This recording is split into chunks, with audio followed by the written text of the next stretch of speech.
Ancient Egypt.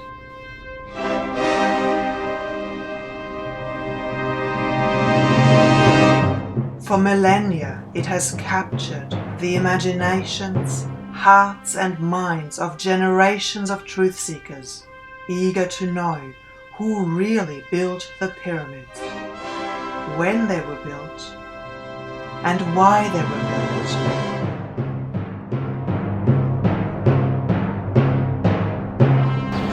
This documentary series is comprehensive. It's the biggest documentary series ever made about ancient Egypt. This documentary series will not only rewrite the history of ancient Egypt, it will turn the history of the human race upside down. So come with me as we go down the Nile and we discover the truth beneath the sands of Egypt.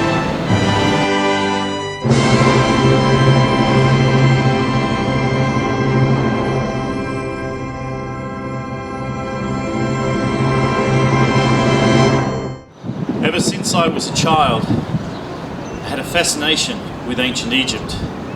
Any book, any documentary, I watched it, I read everything.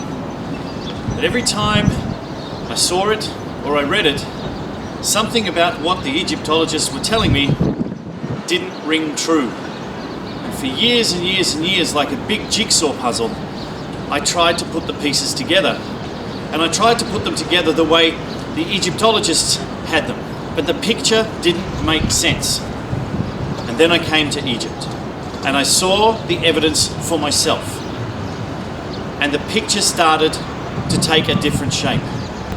So come with me as we go down the Nile and we discover the truth beneath the sands of Egypt.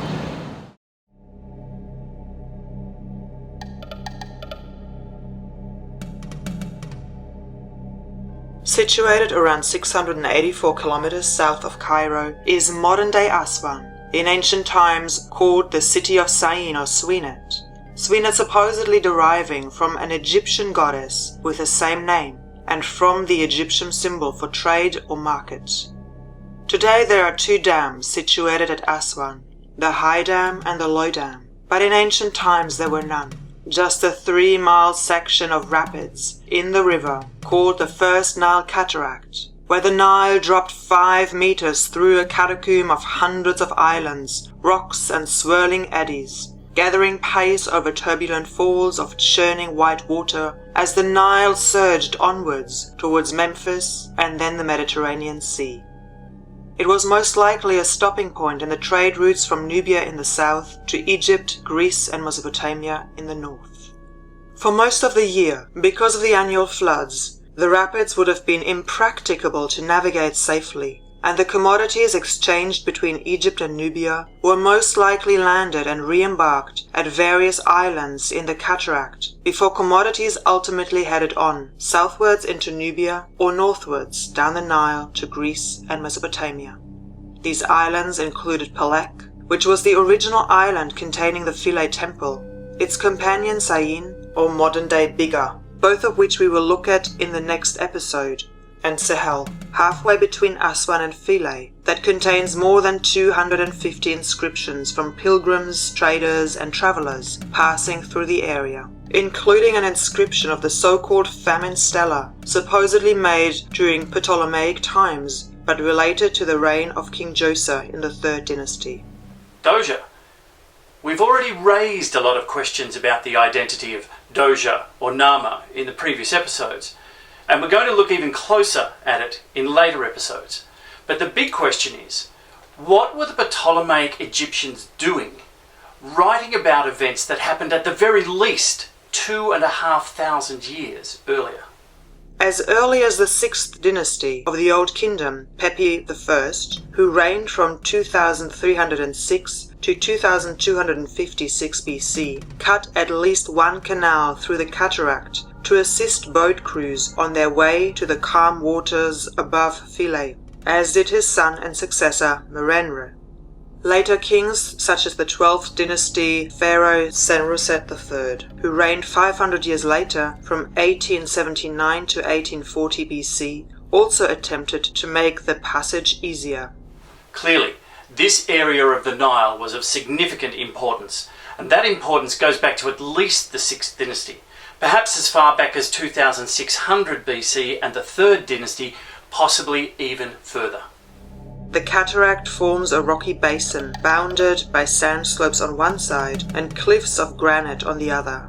The fearless Victorian Egyptologist Amelia Edwards once conjectured that the cataract was the result of the Nile being diverted from its original course by some unrecorded catastrophe, the nature of which has given rise to much scientific conjecture. There it is again, the reference to some sort of natural catastrophe. When and what, we don't know, but it's clear evidence of some sort of major event that changed the course of rivers. And to me, that sounds like some sort of major flood, perhaps even geological changes or major tectonic upheavals.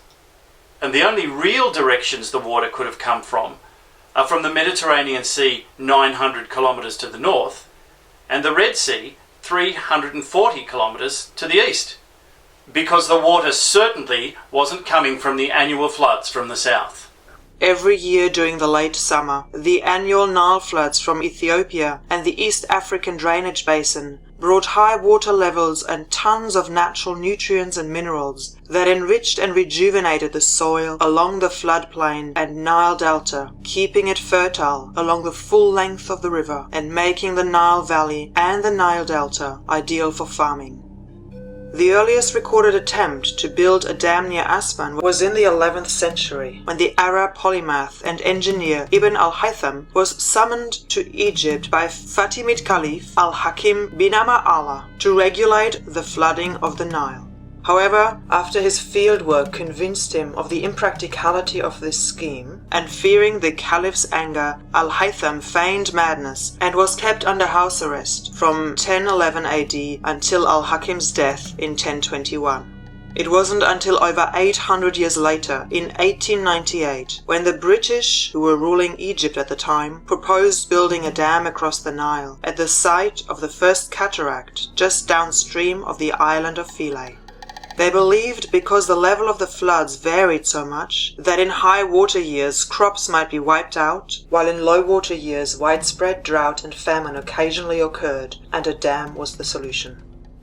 So, although Egypt was supposedly ruled by its own monarchy, in 1898 it was really under the control of Great Britain. But how did it get that way? And more importantly, why?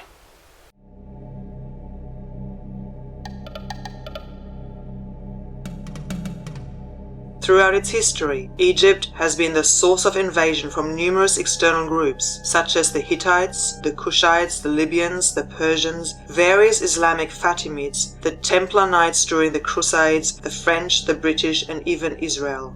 So what was the big attraction? Surely it wasn't the sand. We'll look at the reason for the early invasions in later episodes, but for now let's start with the invasion of the French in 1798. And Alice, get ready, because we're about to go deep down into the rabbit hole. The French Revolution, having commenced in 1789, was reaching its zenith in 1798, and the fascination with all things Egyptian was in full swing. So much so that intellectuals believing that Egypt was the cradle of Western civilization wished to conquer it. Just who were these intellectuals? And just what did they know about ancient Egypt? And whilst Egypt may well have been the cradle of Western civilization, I'm sure that it was not the real reason the French initially coveted it. At least not on the surface.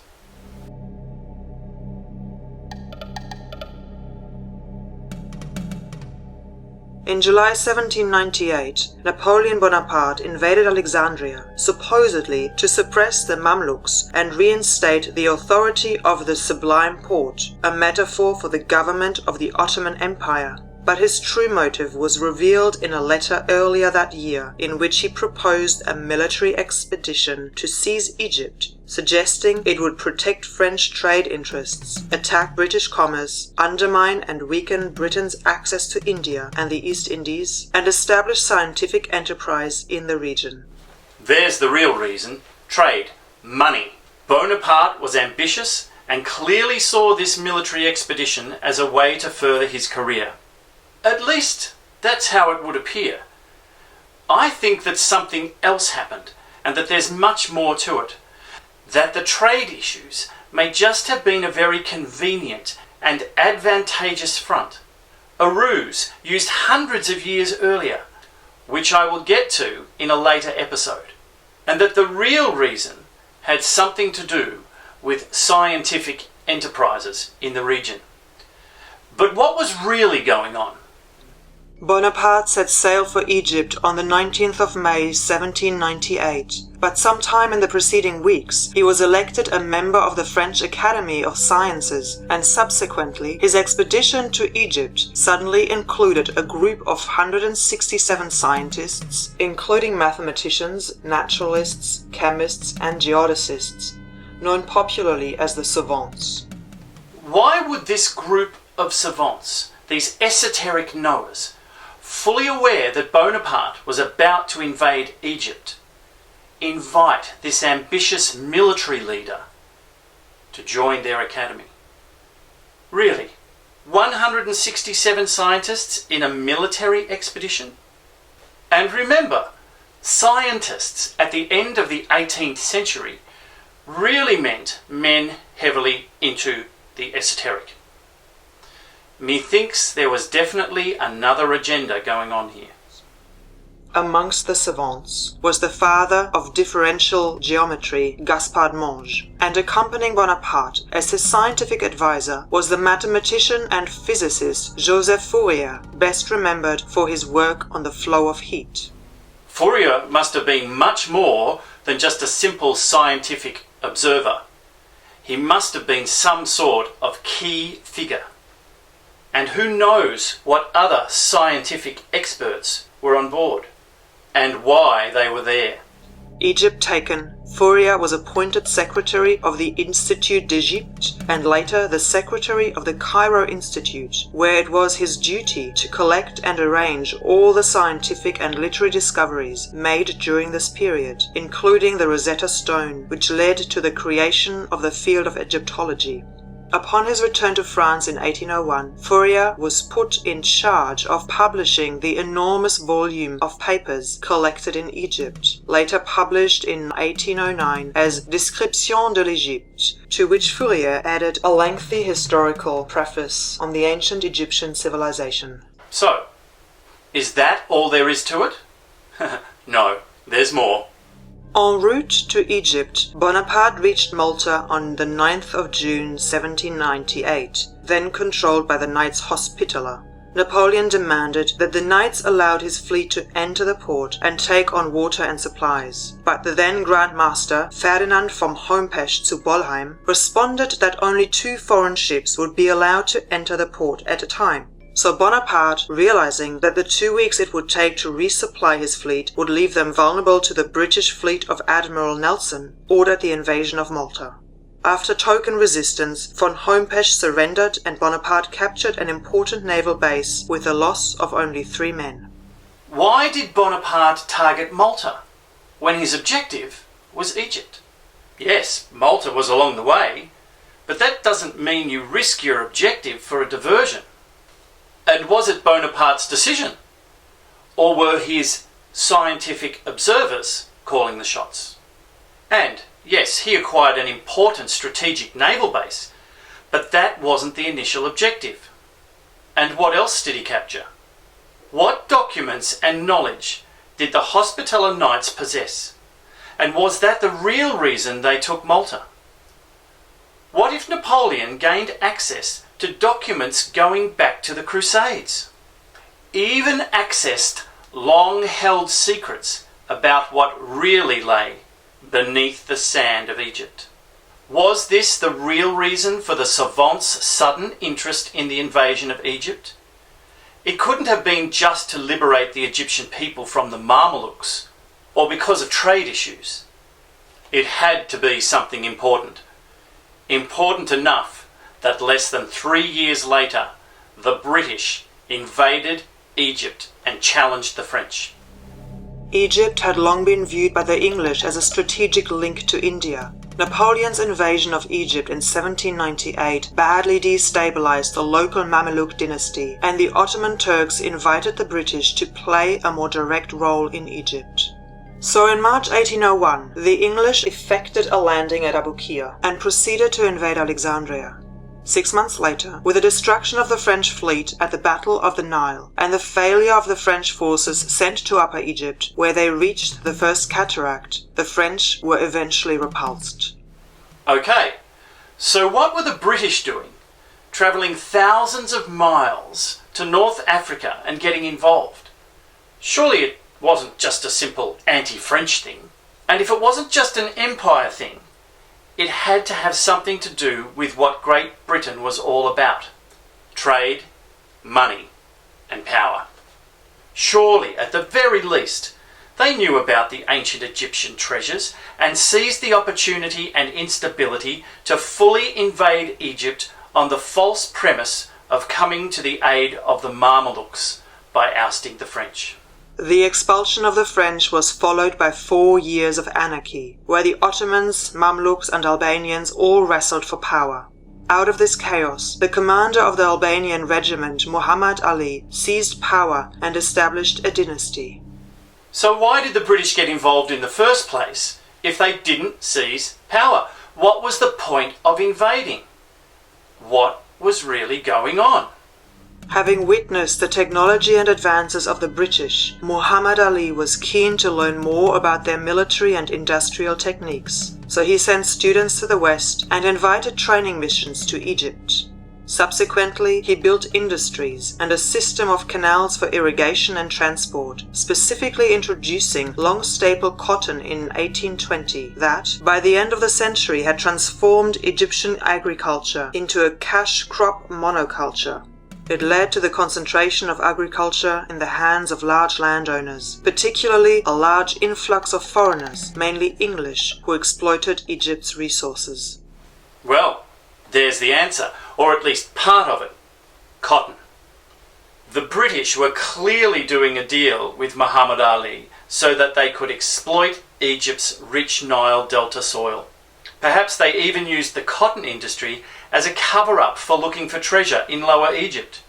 It would have been the perfect cover for digging up the Nile Delta. The political situation now supposedly stable, in 1841 the Vatican sent an archaeological expedition to Egypt. The Vatican? And it wasn't an evangelical mission or a religious mission, it was an archaeological mission. No, something about that just doesn't add up. Egypt is invaded by the British, who were ruled by the Church of England. They leave an Islamic ruler in charge, and the Catholic Church are permitted to come in and not only dig around, but remove artefacts. How can that happen? What on earth was the Roman Catholic Church, or more specifically, the Vatican, really doing in Egypt? The Vatican, or to give it its correct title, the Holy See, the Episcopal See of Rome, was founded by St. Peter, the first pope, in AD 42, and constitutes the historical foundation of the claim of the bishops of Rome to Peter's primacy.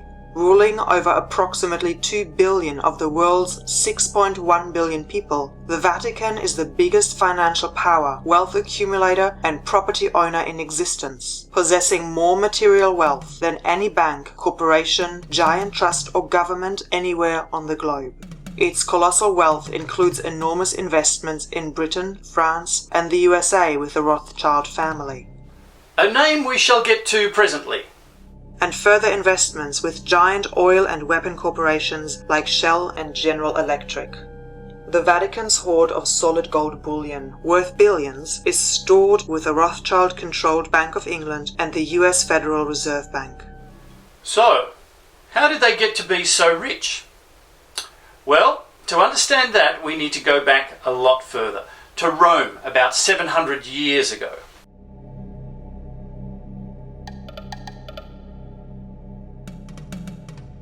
Since 1213, the monarchs of England have been puppet monarchs under the Pontifex Maximus of the Holy Roman Empire, a corporate body over which the Pontiff of Rome is CEO. In 1302, Pope Boniface VIII issued his infamous papal bull, Unam Sanctum, the first express trust and the largest trust ever conceived, in which he declared, "Furthermore we declare, we proclaim, we define, that it is absolutely necessary for salvation that every human creature be subject to the Roman Pontiff." He basically claimed ownership and control of the whole planet for the Holy Roman Empire, making Boniface and all future popes the king of the world. From the time of that decree, with the implementation of the Roman municipal law, a type of Roman civil law or feudal system designed to rule over debtor states, the Anglo-Saxon or English common law, which used only God's law, ceased to exist, and all people became subjects of the corporate crown, subjects meaning slaves, as does citizen and freeman. The Unam Sanctum is one of the most frightening documents in history, and the one most quoted as the primary document of the popes claiming their global power. But we will get to Pope Boniface in a later episode when we look at the Templar Knights and their relationship to ancient Egypt. For now, it's sufficient to know that the Vatican was probably the major power broker on the planet, and probably still is. So what were the Vatican's savants really looking for? Given they were already the richest organisation on the planet, it's highly unlikely that they were looking for simple hidden artefacts or treasure. There must have been a bigger shopping list. But what was the connection? And more importantly, what did they find? Most of the larger pieces like obelisks and statues were removed from Egypt and transported to Rome as the spoils of war, initially by Augustus after the demise of Mark Antony and Cleopatra, and by subsequent emperors such as Caligula, and later by Domitian, Hadrian, and even up to the time of Constantine around 350 AD.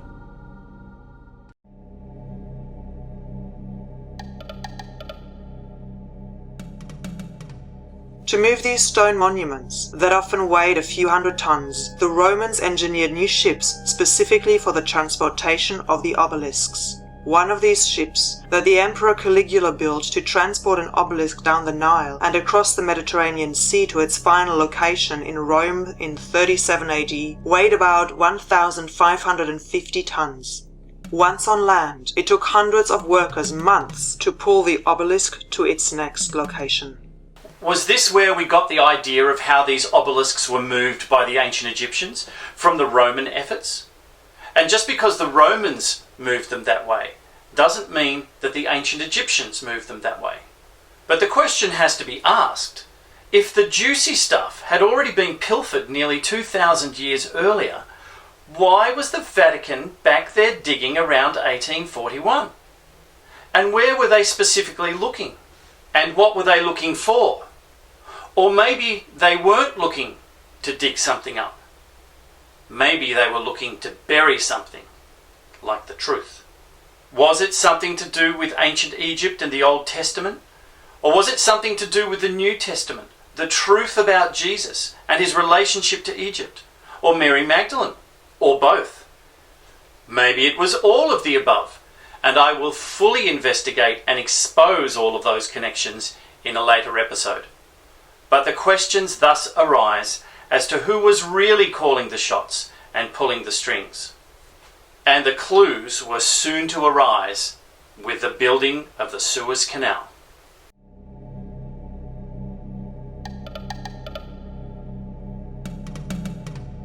Constructed by the Suez Canal Company between 1859 and 1869, with the majority of shareholders being French private investors, the 193-kilometer-long Suez Canal is an artificial waterway connecting the Mediterranean Sea to the Red Sea that created a direct trade route between Europe and Asia, taking months off the sea route around Africa and the Cape of Good Hope to the rich Asian trade fields of the Dutch East Indies. It was officially opened on November 17, 1869, and may be used in times of war as in times of peace by every vessel of commerce or of war without distinction of flag. So, during the war, opposing ships can simply pass each other without conflict, without so much as a harsh word. But why would that be? Simple. So it doesn't interfere with the trade routes. So it doesn't interfere with the business of the governments, with the business of the people who own the governments. It's all about money, and the people who own it, and the people who own the governments of the world, and who own the Suez Canal. Built in partnership with the French, the massive cost of constructing the Suez Canal left Egypt in enormous debt to the European banks, and in 1875 the Egyptian leader Ismail was forced to sell Egypt's share in the canal to the British government. Does all of that sound a bit dodgy to you? It certainly does to me. The French build the Suez Canal in partnership with the European banks, and yet Egypt sells its share to the British, even though the British and the French are supposedly at odds with each other. Let's be clear. The Suez Canal was built so that corporations could ship their goods around the world with ease and at reduced cost. So, what's the link? Well, to discover that, we need to wind back the clock again, about 200 years to 1694.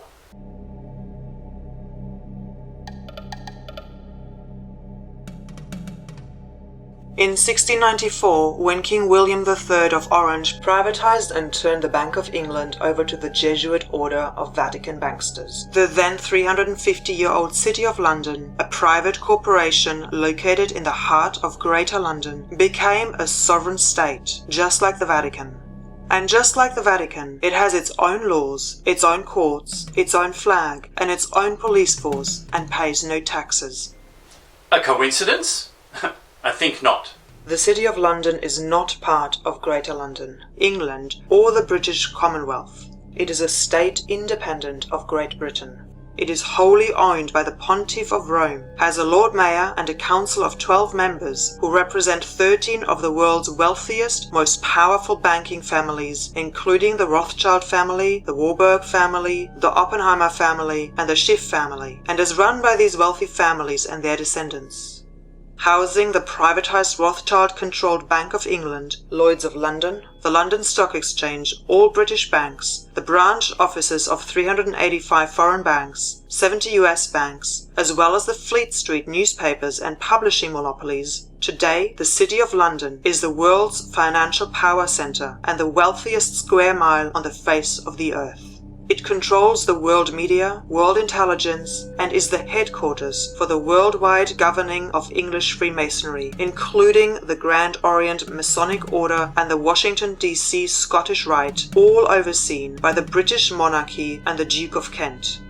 It is also headquarters of the administrative corporation of the City of London, the worldwide money cartel known as the Crown, which holds the title to worldwide crown land in crown colonies like Canada, Australia, New Zealand, and the United States of America. It also governs Africa and still governs China and India. Basically, the colonies of the earth are crown colonies, and the whole earth is governed by the crown, through these crown colonies that belong to the City of London. That's right, folks. The crown is not the crown of England, not actually the royal family or the British monarch, as in Queen Elizabeth II, and it never has been. They are just figureheads for an established monarchy of the corporate body that rules Parliament in Great Britain and has authority over the Prime Ministers through a Vatican knighthood called the Order of the Garter. The Order of the Garter is symbolized by the white horse Pegasus, also a symbol of the British Empire, the Crown Corporation, the Council on Foreign Relations, and the Jesuit Order that governs the Honourable Society of the Inner Temple, the core group that governs the City of London Corporation. The Crown is not the Crown, and the City of London is run by some of the world's richest Jesuit families. How did all that come about, I hear you ask? Well, I'll have more to say about the crown shortly. But the point here is that going back as far as even further than 1302, the Vatican had major influence and control over the affairs of France, and in 1603, with the ascension of James VI of Scotland to the English throne as King James I, the Vatican reinstated their influence over the affairs of England and the British Empire. More on that, and the affairs of King Henry VIII and the birth of the Church of England in a later episode. The reality was that by 1694, both France and England were under the control of the Jesuit bankers of the Vatican. But it doesn't stop there. Less than 80 years later, not content with controlling France and the British Empire, the Jesuit bankers set their sights on a much bigger prize. In 1773 in Frankfurt, Germany, a German Jewish banker by the name of Meyer Amschel Rothschild, a court factor or court Jew who handled finances of and lent money to the German landgraves of Hesse-Kassel in the Free City of Frankfurt of the Holy Roman Empire, assembled 12 of his most influential friends, members of some of the richest and most influential families in the world, including the Rockefellers, DuPonts, Freemans, the Kennedy Cavendish, the Medici, the secretive Lee family of China, Onassis, Hanover, Habsburg, Krupp, Plantagenet, Romanov, Sinclair, Warburg, Windsor, Saxe-Coburg-Gotha, and all the Merovingian European royal families. Rothschild convinced them that if they all pooled their resources, they could create a new world order and control the entire globe by any means necessary. And, as they believed they were and are entitled to rule over the rest of us because they consider themselves the direct descendants of the ancient gods, and more on that in a later episode, but the forefathers of the Illuminati naturally jumped on board. To set up his New World Order, Rothschild found the perfect candidate to lead the organization, Adam Weishaupt, professor of canon law at the University of Ingolstadt in Bavaria, and on May 1st in 1776, Weishaupt, codenamed Spartacus, established a secret society, calling it the Order of the Illuminati. Their objectives were, or should I say are, as follows: the abolition of all ordered governments, the abolition of private property, the abolition of inheritance, the abolition of patriotism, the abolition of the family, the abolition of religion, the creation of a world government. And it seems they didn't waste their time, because in April 1775, within 2 years of that first meeting, they started work on their first objective: the abolition of all ordered governments by instigating the American Revolution. The American Revolution, also known as the American Revolutionary War and the American War of Independence, was a global war that arose from skirmishes between British troops and colonial militiamen in Lexington and Concord on 19th of April 1775, and by the following summer the residents of the 13 Northern American colonies were waging a full-scale war for their independence against the Crown of Great Britain, which culminated in the Declaration of Independence as the United States of America, signed on July 4th, 1776. And who funded this war? The governments? The people themselves? Or the bankers? And were the United States now truly independent? Or was it all a gigantic con job? Well, to truly understand that, we have to trace things back to the time of James I of England. Now, I'm going to look a little bit deeper into the period of his grandfather, King Henry VIII, and what was really going on then between Henry, his daughters, Mary Queen of Scots, Elizabeth I, and the Catholic Church in a later episode. But for now, let's focus on Mary's son, James I, and what happened leading up to and just after he took the throne in March 1603.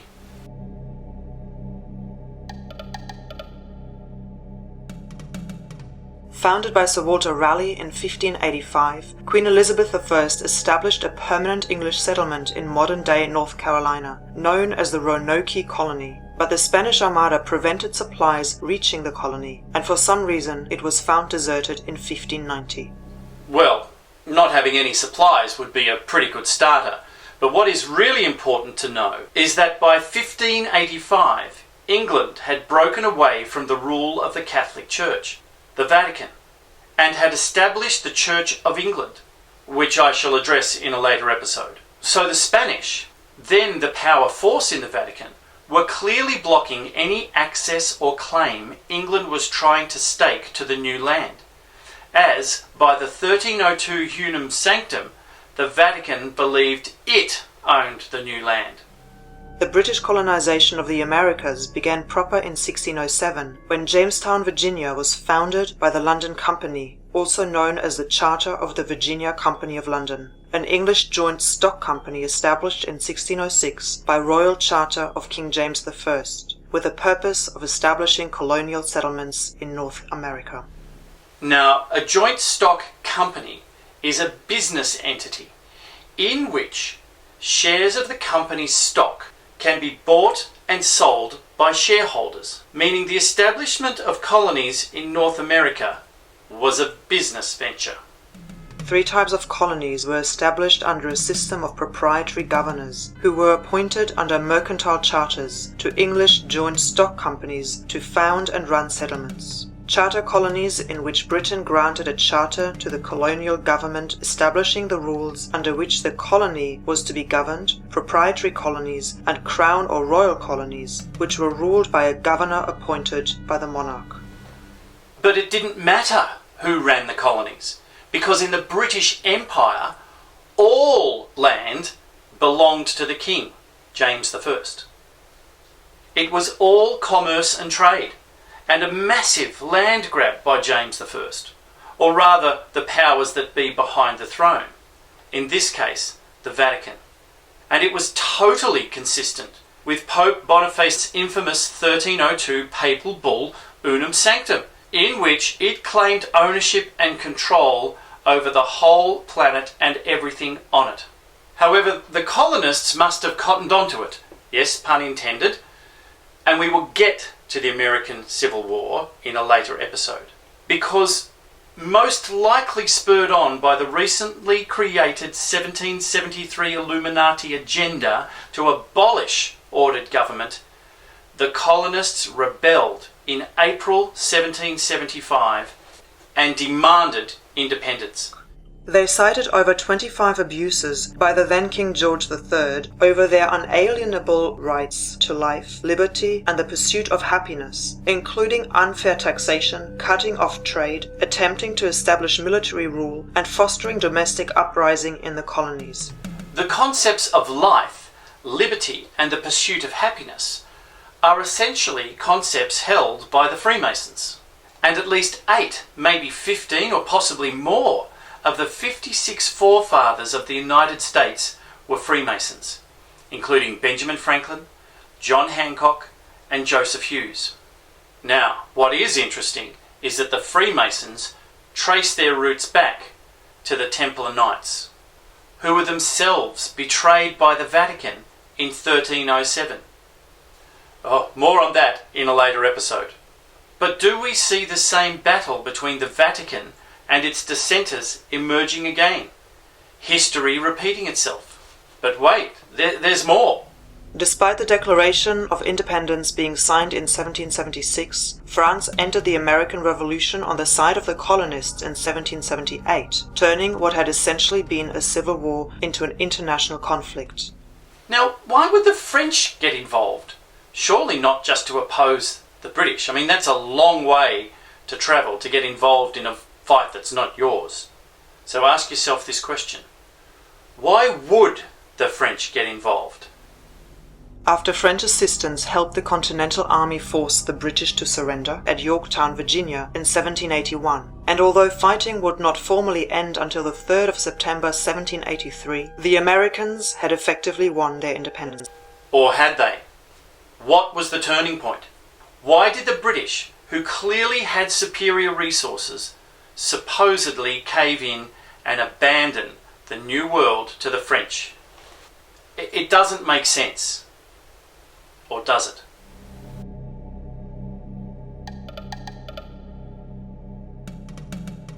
In July 1782, the Order of the Illuminati, the Jesuit bankers, joined forces with Freemasonry at the Congress of Wilhelmsbad. My, how the plot thickens.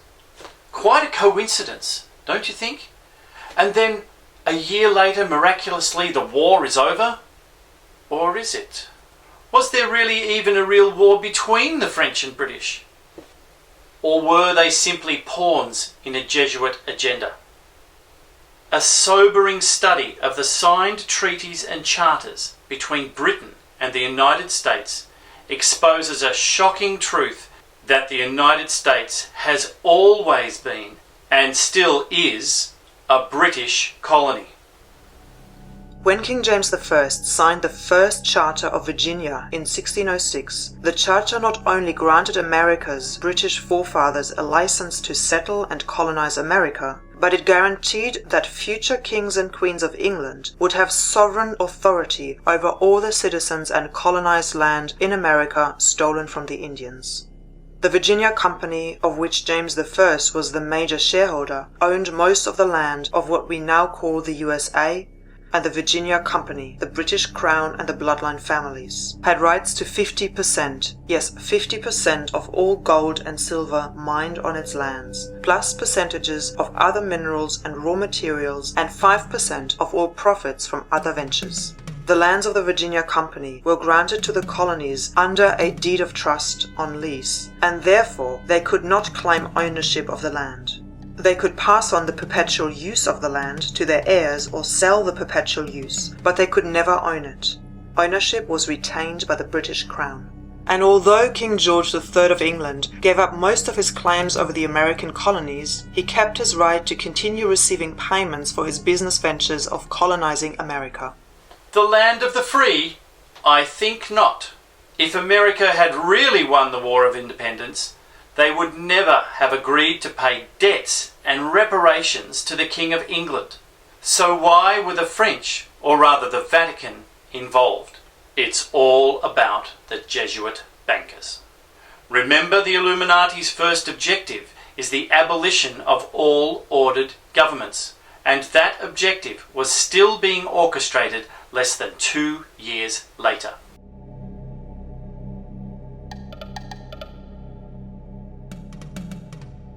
In 1785, an Illuminati courier named Lance was struck by lightning and killed while traveling by horseback through the town of Ratisbon in southern Germany. When Bavarian officials examined the contents of his saddlebags, they discovered the existence of the Order of the Illuminati, and more significantly, they discovered plans detailing the coming French Revolution. The Bavarian government attempted to alert the government of France of the impending conflict, but the French government, which was deeply in debt, failed to heed the warning. Less than 4 years later, in 1789, the planned French Revolution was set in motion, and the Illuminati were well on their way to achieving their first objective. Which brings us back full circle to Napoleon and his invasion of Egypt, right? But meanwhile, in America... On July 9, 1790, Congress passed the Residence Act, which approved the creation of a national capital on the north bank of the Potomac River, the exact location to be selected by President George Washington. A Freemason, now aligned with the Jesuit bankers and the Illuminati. And while that was going on, Mayor Rothschild and the Illuminati, who were behind everything, destabilizing ordered governments and pulling the strings of the marionette governments of the world, were tightening their grip on the finances of the globe. Having established his banking business in the 1760s, Mayer Rothschild established an international banking dynasty through his 5 sons, who established themselves in London, Paris, Frankfurt, Vienna, and Naples. It was his third-born son Nathan who was sent to England in 1798, the French Revolution being at its peak, with £20,000 capital, the equivalent of 1.9 million in 2017, to set up the first foreign branch and further the family interests in textile importing. That would mainly be the cotton industry. And meanwhile, back in the good old USA, the soon-to-become land of cotton, the new National Capital District was named the District of Columbia, holding its first session in Washington on November 17, 1800, and less than a year later, in 1801, Congress passed the Organic Act of 1801, which officially placed the entire territory under the exclusive control of the federal government. Meanwhile, on the other side of the planet, Nathan Rothschild became a naturalized British citizen in 1804 and established a bank in the City of London. Yep, that's right, the corporate City of London. Hardly surprising, but it doesn't stop there. Once the French Revolution had settled down, in 1811, Mayor Rothschild sent his youngest son Jacob to Paris, enhancing the family's ability to operate across Europe. So now they had a direct influence in France and England. The family was soon elevated to noble rank in the Holy Roman Empire and the United Kingdom, thus enabling them to profit from the opportunity of financing Wellington's armies in Portugal, requiring the sourcing of large quantities of gold on behalf of the British government. A year later, in 1812, Nathan Rothschild crashed the English stock market and scammed control of the Bank of England. Meanwhile, back in the US of A, the original organic American Constitution reads, "The Constitution for the United States of America," but the altered version reads, "The Constitution of the United States of America." somewhere along the way, the Freemasons betrayed the people of the United States. And America's blood-soaked war of independence against the British, that conveniently bankrupted America, convinced the colonists to surrender their sovereignty and turned them into citizens of the United States in capital letters, thus agreeing to become franchises of the United States, the Virginia Company of the British Crown, and making them permanent debt slaves of the current monarch of England. What's of further interest is that 2 years later, in 1814, the British torched and burnt the White House and all US government buildings to the ground, and destroyed all the ratification records of the US Constitution. Does that sound familiar? To cover your tracks? Just like Rumsfeld and Building 7 on 9/11? But let's not get into that. At least not now. Let's look at the events that led up to it. In 1821, George W. F. Hegel formulated what is called the Hegelian dialectic, comprising 3 dialectical stages of development: a thesis, giving rise to its reaction; an antithesis, which contradicts or negates the thesis; and the tension between the two being resolved by means of a synthesis. In more simplistic terms, problem, reaction, solution.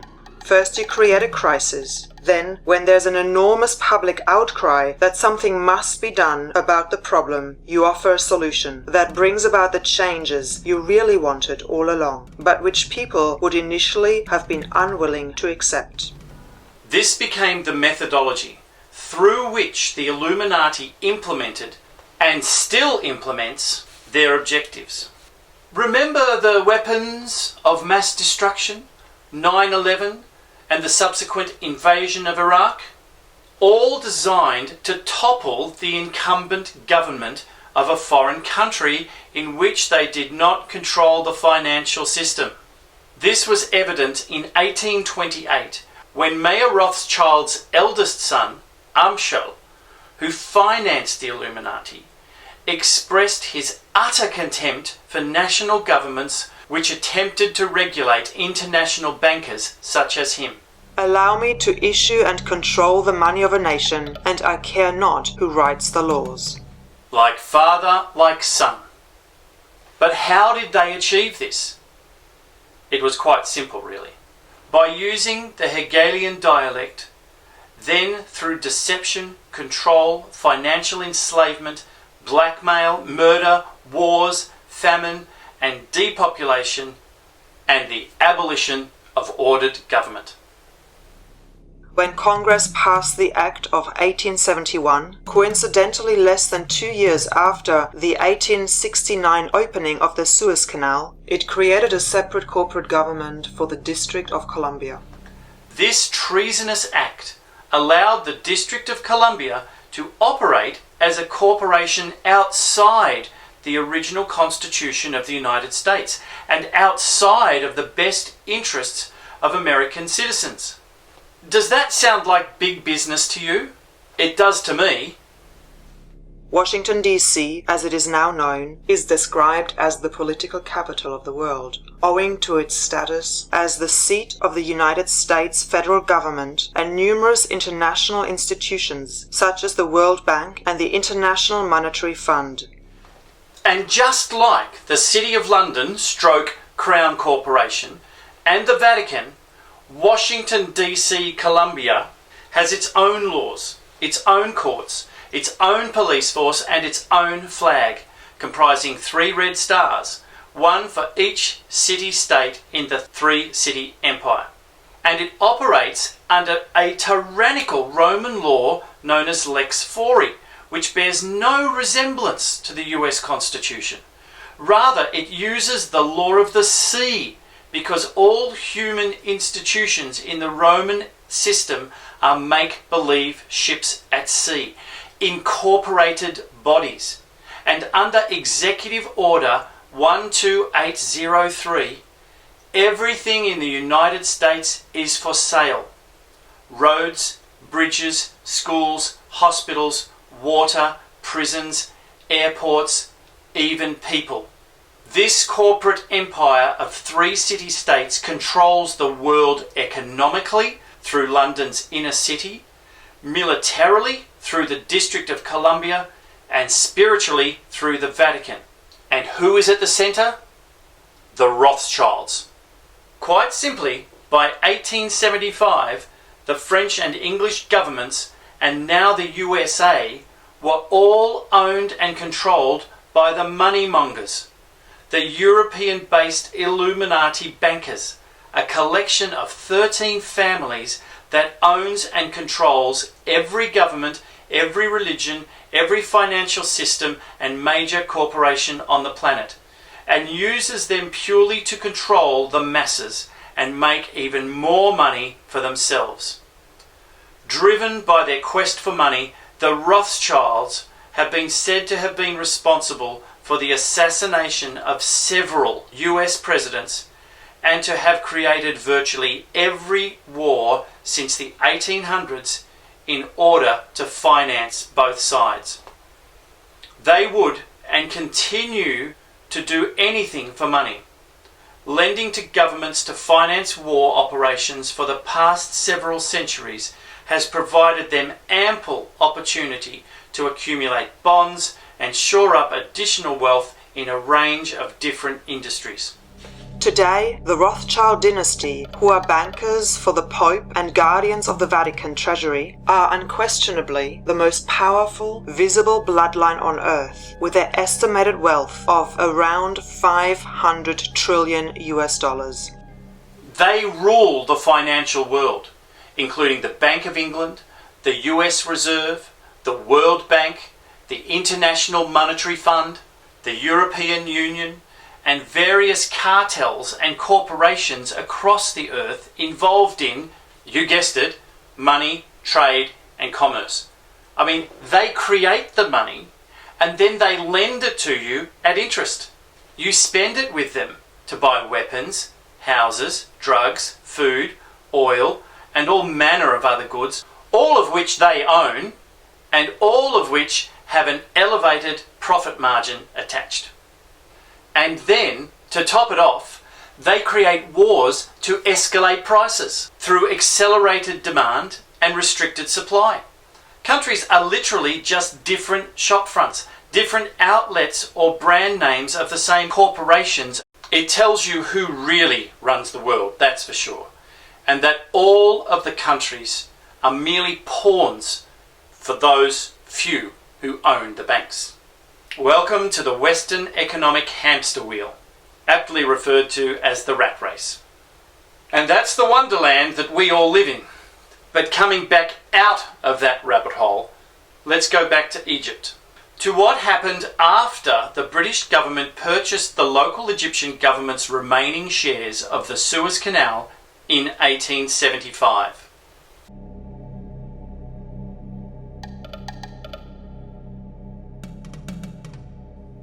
Within 3 years of seizing control of the Suez Canal, British and French controllers were sitting in the Egyptian cabinet, and with the financial power of the European bankers behind them, they were the real power of Egypt.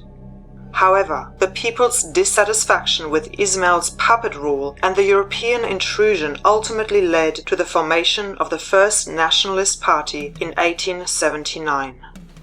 Clearly the people then were no fools. They realised that they were being duped.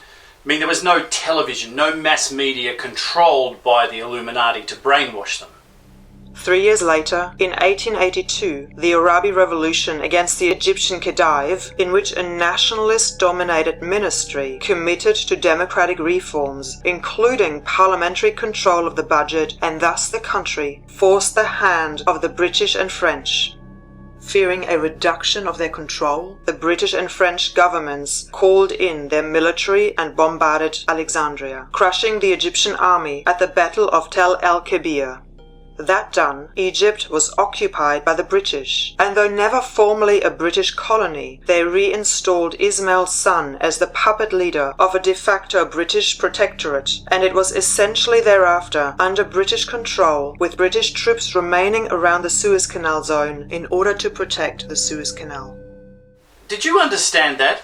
Suddenly we have the French and the English, who less than 80 years earlier were at war with each other, and had been for hundreds of years, are now working together to bomb the Egyptians.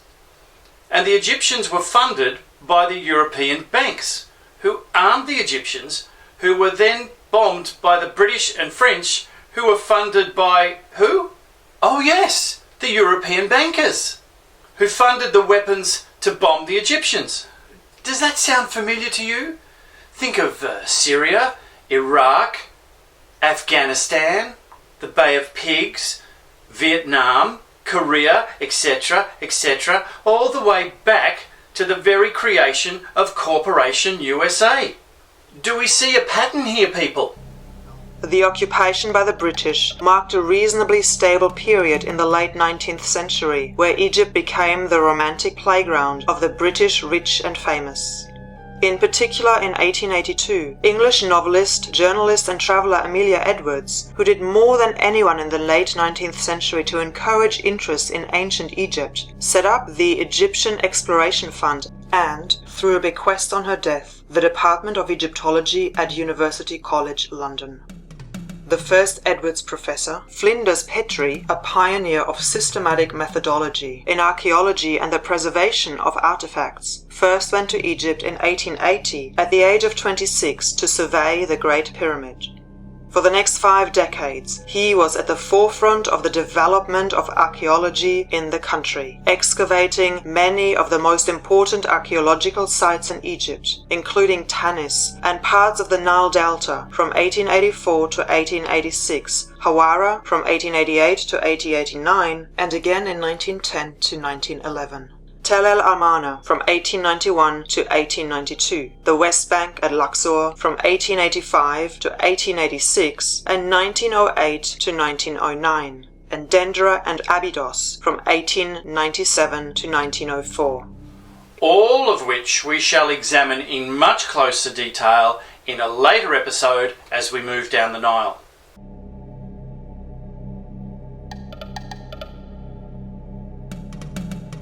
It was in 1898, several years after the invasion, that the British proposed building a dam across the Nile, just downstream of the island of Philae, at the site of the first cataract at Aswan.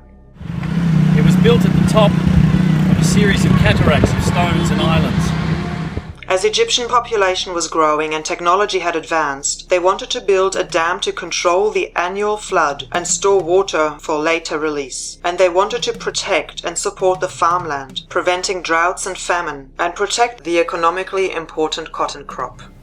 How noble of them! What a load of crap. It was all to do with money, with protecting the economical importance and business interests of the cotton fields, because high water years could wipe out the whole crop, while in low water years a drought could do the same. Prior to the building of the first dam, Philae was renowned for its beauty, its temples and their exquisite painted reliefs, having withstood over 3,000 years of wars, visitors and desert winds. It soon became a popular tourist destination for thousands of well-to-do 18th and 19th century Europeans. But not for long. Although numerous people interested in preserving Philae and the other temples and monuments from submersion protested, the dam went ahead, although the height of the dam was at first restricted. Built across the Nile at Aswan between 1898 and 1902. The dam, a gravity buttress embankment dam, was designed by Sir William Wilcox and involved the eminent engineers Sir Benjamin Baker and Sir John Aird, whose firm John Aird & Co. was the main contractor, with the detailed work carried out by Murdoch MacDonald. Capital and financing were furnished by Ernest Cassel. And all of them were Freemasons, which will become more relevant as we move forward. Constructed of rebel masonry and faced with red ashlar granite, it accommodated numerous gates, which were opened yearly to pass the flood and its nutrient-rich sediments. The largest masonry dam in the world, it was opened on the 10th of December 1902 by His Royal Highness Prince Arthur, the Duke of Connaught and Strathern, Grand Master of the United Grand Lodge of England. It included a navigation lock on the west bank, which allowed shipping to pass upstream as far as the Second Cataract, and a lake that extended south about 140 miles back to the Sudanese border, flooding the temples and structures on Philae each year from December to about March, meaning they had to be visited during this time by boats. The question has to be raised as to whether the building of these dams was for the benefit of the Egyptian people or not. The dam, originally limited in height by conservation concerns for the Philae temple, worked as designed, but provided inadequate storage capacity for planned development, and so it was proposed to raise the level of the dam wall. Once again, people interested in protecting and preserving Philae protested, all in vain, for it was Winston Churchill, then Under-Secretary of State for the Colonies from 1905 to 1908, a Freemason and good friend of Major Lionel de Rothschild, a British banker and the eldest son of Leopold de Rothschild, and part of the prominent Rothschild banking family of England and co-founder of the Anti-Zionist League of British Jews, who sealed the fate of Philae. He remarked, "This offering of 1,500 million cubic feet of water to Hathor by the wise man of the West is the most cruel, most wicked, and most senseless sacrifice ever offered on the altar of a false religion. The state must struggle and the people starve, in order that the professors may exult and the tourists find some place to scratch their names." The dam was subsequently raised by 5 meters between 1907 and 1912. So much for preserving the Philae temple. With the building of the first dam, the water level was progressively raised, and the temples and structures of Philae were further and further inundated, submerged deeper and deeper into the depth of the lake. It was nearly always flooded. In fact, the only time the complex was not underwater was when the dam's sluice gates were open from July to October. As a consequence, the colors of the reliefs were washed away, along with the palm trees and all other greenery on the island. In their place, the walls and stones of the Philae temples soon became unstable and encrusted with silt and other debris carried by the Nile. The island became little more than a collection of deteriorating temple ruins, covered with sludge, silt, and aquatic incrustations. But no sooner had the upgrade been finished than there were calls for yet another dam. the Greek-Egyptian engineer Adrian Daninos began to develop the plan for a new Aswan Dam in 1912, but possibly because of the outbreak of World War I in 1914, the Egyptian government of King Farouk showed no interest in Daninos' plan. Or maybe Daninos wasn't a Freemason. King Farouk probably wasn't either. But that wasn't the only thing that was going on.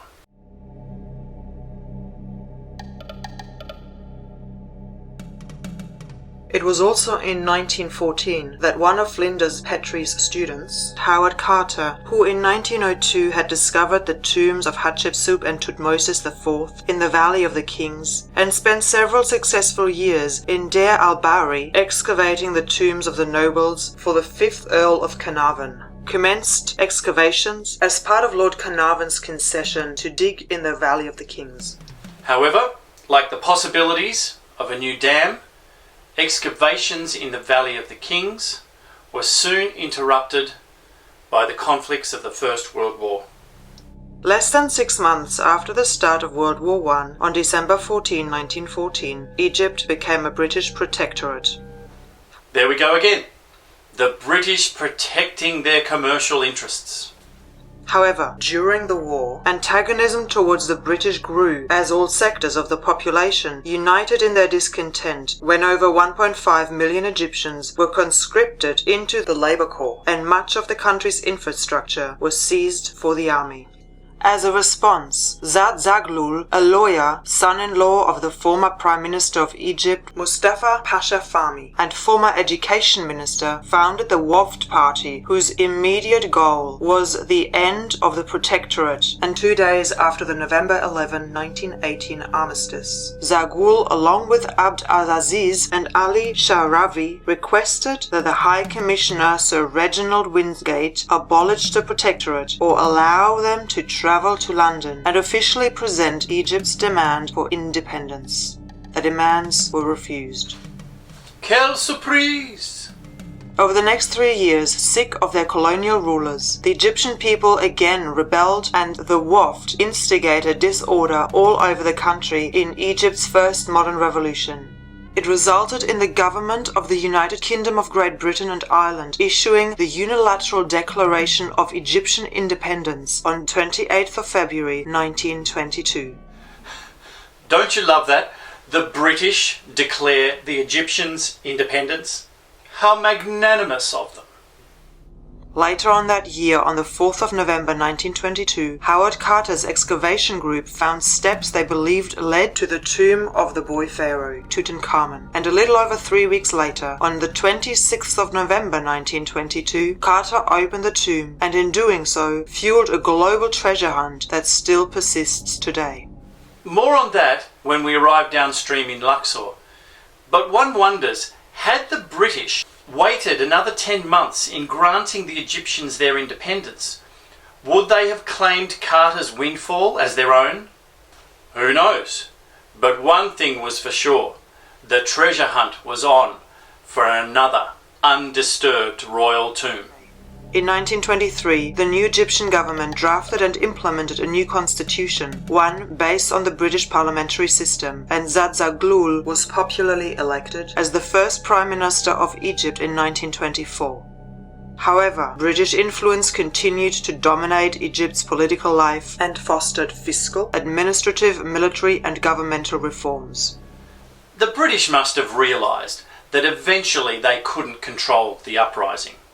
So, instead of bombing the Egyptians again, they gave them what they wanted: democracy, but a British-styled and controlled democracy.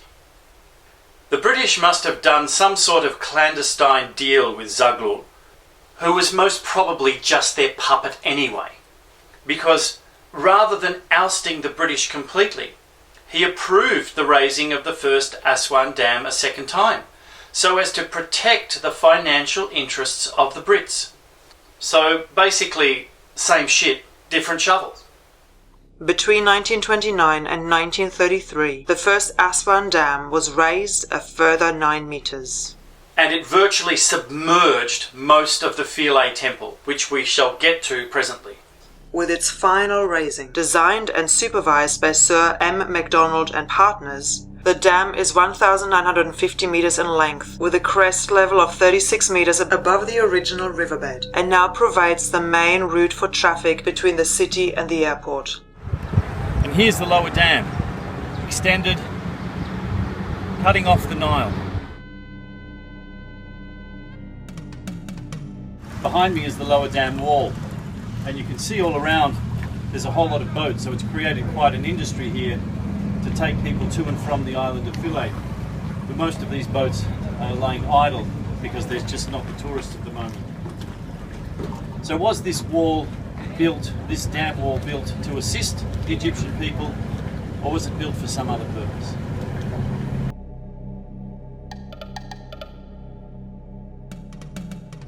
Meanwhile, in the aftermath, that was the post-World War I era, tension was once again building in Europe, particularly due to Hitler's rise to power in Germany and his appointment as Chancellor on 30th of January 1933. And we all know Hitler's feelings about the Jews, particularly the Jewish bankers. Another war was clearly brewing, so around the time King Farouk I ascended the throne in 1936, the headquarters of the British Royal Navy Mediterranean Fleet was moved from Malta to Alexandria in Egypt. The subsequent Anglo-Egyptian treaty provided for the gradual withdrawal of British forces, except for 36,000 men needed to defend the Suez Canal and the Arabian oil fields. As we know, all to protect the British trade routes to India and their oil investments. On March 15, 1939, Germany invaded Czechoslovakia, and the eyes of the world turned to Europe as it teetered on the brink of another world war. Meanwhile, a day or so later, thousands of kilometers away in Egypt, on the Nile Delta at Tanis, Pierre Montet dropped gingerly through the roof of an undisturbed tomb to discover a decorated antechamber filled with burial equipment, much of which belonged to a previous unknown 22nd dynasty king by the name of Hekakeper Shoshenq II. The tomb belonged to the 21st dynasty King Suesones I, and 3 days later, on March 20th in 1939, when Montet removed the coffin lid of Shoshkent II in the presence of King Farouk of Egypt, it proved to contain unimaginable treasures, including a large number of jewel-encrusted bracelets and pectorals, a beautiful hawk-headed silver coffin, and a golden funerary mask upon the head of the king. The discovery should have captured the imagination of the world, but it didn't. All thoughts were on the possibility of war. I'm sure the Jesuit bankers took notice, though. All hell broke loose on December 1st when Germany invaded Poland, and no one noticed 6 months later, in February 1940, when Montet discovered the adjacent tomb of Suesones, and shortly after, in April, that of another 21st dynasty king, Amenemop, just a month before the Nazi invasion of France in May 1940, which stopped all excavations at Tanis. For the time being, the world had forgotten about Montet and the discoveries at Tanis. But is it possible that somebody else had their eyes firmly fixed on them? In September 1940, Adolf Hitler, through Italian dictator Benito Mussolini, sent Italian forces stationed in Libya to launch an invasion into British-held Egypt, their aim to seize the Suez Canal, which was vital to British communications, with its Far Eastern and Indian Ocean territories. Communications? It was a money-making route. The invasion was thwarted, and the defeat of the Italians compelled Hitler to send the Deutsche Afrikanerkorps, commanded by Erwin Rommel, in Operation Sonnenblume to reinforce them. But perhaps Hitler was not only determined to capture the Suez Canal, maybe he also had Tanis in his sights. In a classic blitzkrieg, Rommel comprehensively outfought British forces, and within weeks the British had been pushed back as far as El Alamein, just 240 kilometers from Cairo and the heart of the Nile Delta, where they were foiled by Montgomery's victory. Despite this, and Egypt declaring itself neutral for most of the war, some Egyptian officers such as Anwar Sadat and Gamal Abdel Nasser, who met at the Royal Military Academy in Cairo in 1937, and joined with several other junior officers to form the Secret Free Officers, a movement committed to freeing Egypt and Sudan from British domination and royal corruption, favored Germany as a way to end Britain's influences in the country.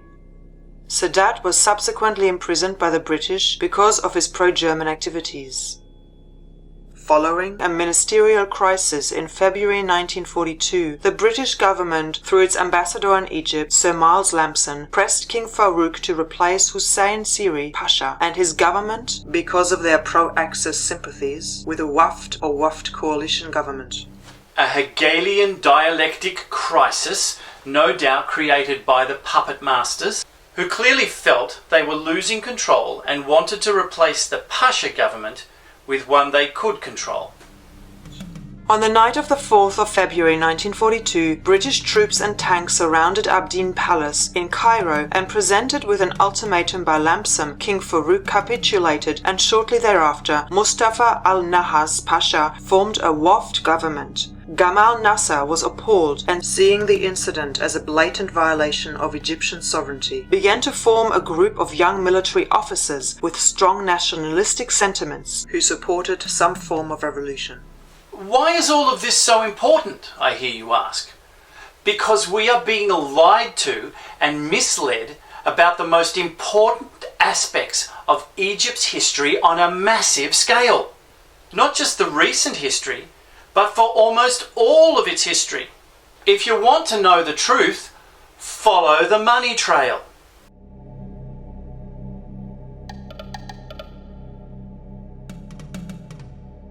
After the war in 1946, the Aswan Dam almost overflowed due to the efforts to maximize pool elevation to meet irrigation demands. But the Egyptian government of King Farouk showed no interest in Daninos' 1912 plans, instead favored a plan by the British hydrologist Harold Edwin Hurst to store water hundreds of miles even further upstream in Sudan and Ethiopia, where the evaporation rate was much lower.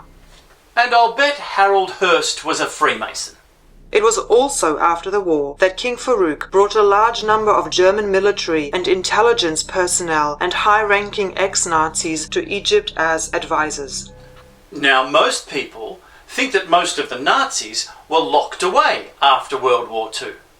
But the truth is, the Nazi scientists were all whisked out of Germany to the US, where some firstly formed the core of the nuclear and rocket programs, and then became the backbone of NASA, whilst others pioneered the pharmaceutical industry.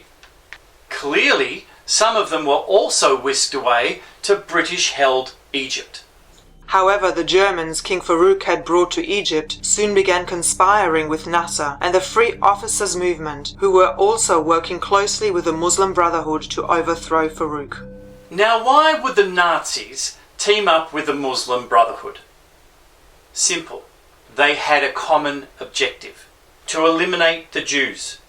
But the Zionist bankers had their own plans afoot, far more sinister plans that overshadowed not just Egypt, not just Europe, but the whole globe. Established after World War II on the 24th of October 1945 as replacement for the ineffective League of Nations, with the aim of preventing another world conflict, the United Nations, or UN, is an intergovernmental organization tasked to promote international cooperation and to create and maintain international order. Its supposed purpose is to contribute to peace and security by promoting international collaboration through education, science, and culture, to further the universal respect for justice, the rule of law, and human rights, along with fundamental freedom as proclaimed by the United Nations Charter. I draw your attention specifically to the rule of law, not the law, or laws plural, but law, a person or entity.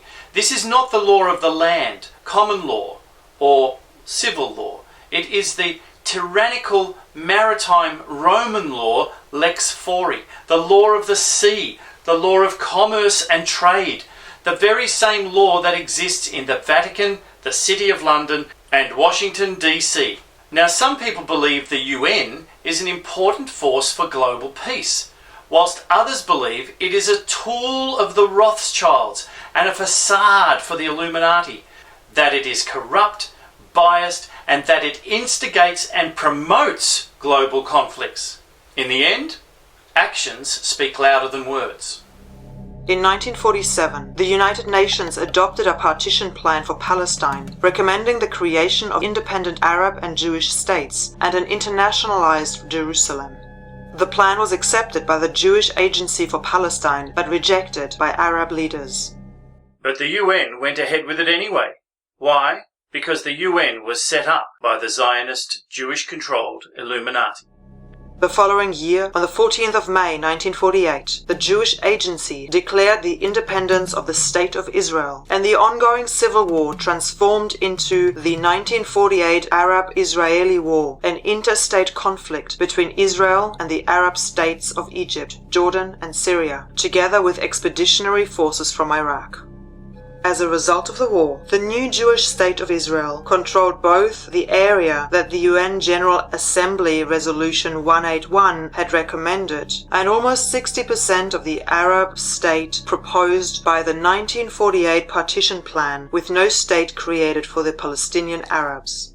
An action that has stimulated total political chaos, wars, and perpetual destabilization of the entire Middle East. But if we consider the Illuminati's first objective was to abolish ordered governments, then maybe that was their aim all along. In 1949, following his service in the Arab-Israeli War, in the 6th Infantry Battalion and as a deputy commander of the Egyptian forces that secured the Fallujah pocket, Gamal Nasser organized the Association of Free Officers, who advocated little else but freedom and the restoration of their country's dignity. Subsequently, the Free Officers Founding Committee, which eventually comprised representation from Young Egypt, the Muslim Brotherhood, the Egyptian Communist Party, and the aristocracy, unanimously elected Nasser chairman. On the 11th of October 1951, the Waft government abrogated the 1936 Anglo-Egyptian Treaty, which had previously given the British control over the Suez Canal until 1956.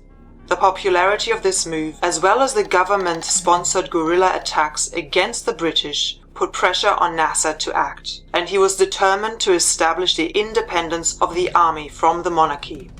In May 1952, Nasser received word that King Farouk knew the names of the free officers and intended to arrest them, and so on the 22nd of July, their hand somewhat forced, the revolution they had long sought was launched, so as to stave off foreign intervention. 2 days before the revolution, Nasser notified the American and British governments of his intention, and both had agreed not to aid Farouk.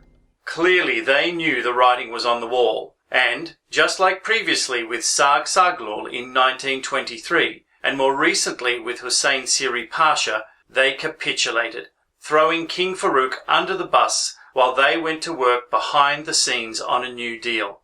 But having fought so hard to retain Egypt, and with so much at stake, why did the British and the Americans capitulate so easily? I think it's because they had their new toy to play with, the United Nations. Meanwhile, the free officers seized control of all the government buildings, radio stations and police stations, as well as army headquarters in Cairo, and the next day, 23rd July 1952, King Farouk, the monarchy, and the British-controlled parliament were all overthrown, and the coup was declared a success. The free officers' intention was not to install themselves in the government, but to re-establish a parliamentary democracy, and in March 1953, Nasser led the Egyptian delegation negotiating a British withdrawal from the Suez Canal. Less than 3 months later, on 18th July 1953, the monarchy was officially abolished, and the Republic of Egypt declared, with General Mohammed Naguib as its first president. But less than a year later, in April 1954, Nasser put Naguib under house arrest, forced him to resign, and took control, becoming president of Egypt 7 months later. Nasser then made a secret contract with Israel, but determined that peace with them would be impossible, considering it an expansionist state that viewed the Arabs with disdain. Over the next few months, Nasser made it clear he was an advocate for Arab independence and in favor of liberating Palestine from the Jews, and reminded the British government that the agreement allowing them to keep soldiers at Suez was due to expire in 1956. Clearly, Nasser had plans, something that the British, the UN, and their Jesuit puppet masters were not too happy about. And the building of a new dam was at the top of the list.